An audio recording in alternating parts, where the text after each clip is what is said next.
When it comes to discussions online of both horror and manga, one can't go very far without stumbling across the revered name of Junji Ito, this guy right here. I'm sure you've all heard about him, how can you not? His mastery of the macabre, as well as an extensive use of body horror, has catapulted him to the top of nearly every nerd's favorite author list. Whether it be articles, reviews, YouTube, or television, it seems that no matter where you turn, somebody, somewhere, is always talking about Mr. Ito. And this is why it pains me, truly, it pains me, people, that none of you seem to remember what is arguably the man's most crowning achievement to date, one that has been lost to time, it seems, forgotten about, but no more. Ladies and gentlemen, today we are going to be talking about a short story I recently found out about, one which has been handcrafted by the morbid maestro himself. It's a story that has plagued my mind for days now, still clinging to the back of my consciousness. Dearest listener, if you seek glitz, or glamour, or even glory, look elsewhere. For within these pages lies a tale far more shocking, far more grotesque and raw and real than anything ever produced by Mr. Ito in his entire life. Without further ado, I introduce to you all a story known simply as A Shit to Remember.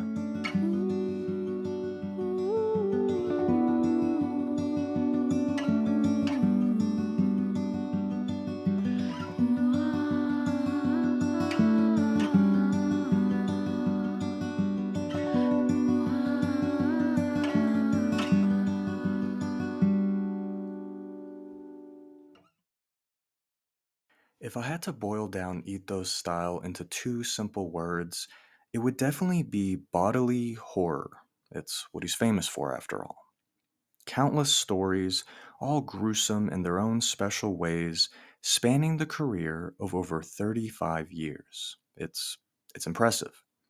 In my opinion, his nauseating collection ranks up there with the likes of a David Cronenberg or a Zdzisław Beksiński type figure, always giving me this disturbing, hard to look at, visceral feeling, the kind I'm sure we've all felt while first discovering his bibliography.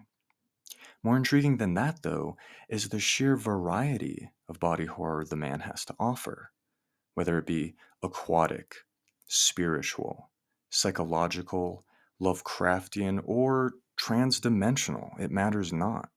Ito has shown us time and time again that he has a clear understanding of what gives us the creeps. He's really good at it, in fact. So it should be of no surprise that the mangaka, renowned for his disturbing use of bodies, has created a story about the most, well, I guess you could say the most infamous part of the human body, its waist.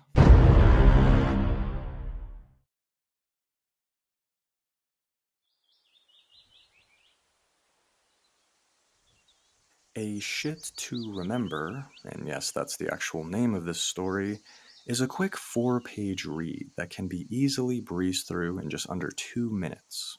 Pretty short if I say so myself, but it's not the length of the tale that matters in this case. Oh no, far from it. In just 4 pages, Mr. Ito here is able to stunlock me with a series of images I just wasn't prepared to see that day. Or ever, I guess. It's very rare that we get to see Ito write something this glorious, even if it only is 4 pages worth.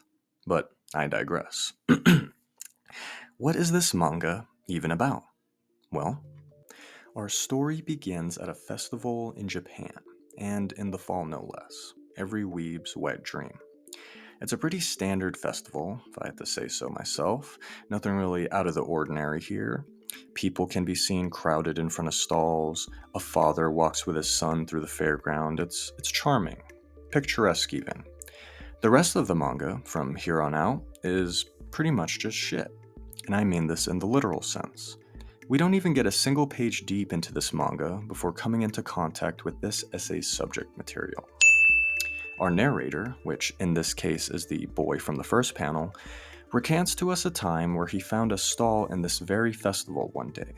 A stall which just so happened to sell him some very high quality and high grade shit. Bear with me here. The stall in question sells these novelties you see, gags and toys, one of which just so happens to be these large, rope like, realistic turds. And that's his description, by the way, not mine. In fact, an entire page of the story is dedicated just to the description of said excrement. I mean, he brings up shading and composition. It's just such a detailed speech about shit. Despite this enamoring charm of owning fake feces, the kid decides to leave the fairground later that day and has this existential crisis on whether or not to buy one of these novelty gags, going so far as to counsel his mother about the situation. Not even a joke here. He literally asks his mom for advice on this doo-doo debate. It's fucking perfect. Nice. Eventually, though, after deep contemplation, the kid does decide to go back to the festival, determined to claim his coiled treasure once and for all. When he gets back this time, however, there is a group of people crowded around the stall, all pointing and laughing over our tangled delights. This, in turn, causes our protagonist here to get a little embarrassed, which is understandable, seeing as he's just a kid. I'd be embarrassed too. But he does end up following through with his plan, regardless of their reactions, which, looking back on this, just seems really over the top for some reason. It's almost comical. Look at this guy right here. Anyway, on the way back home, the kid has yet another existential crisis, this one funnier than the last in my opinion, and then the story just sort of ends. He uses the shit one time, and then just loses it one day. That's it. Done. Fin. There's your fever dream. No explanation to it, no nothing. It just ends.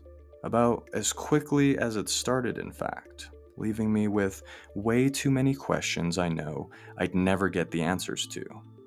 What a shitty story.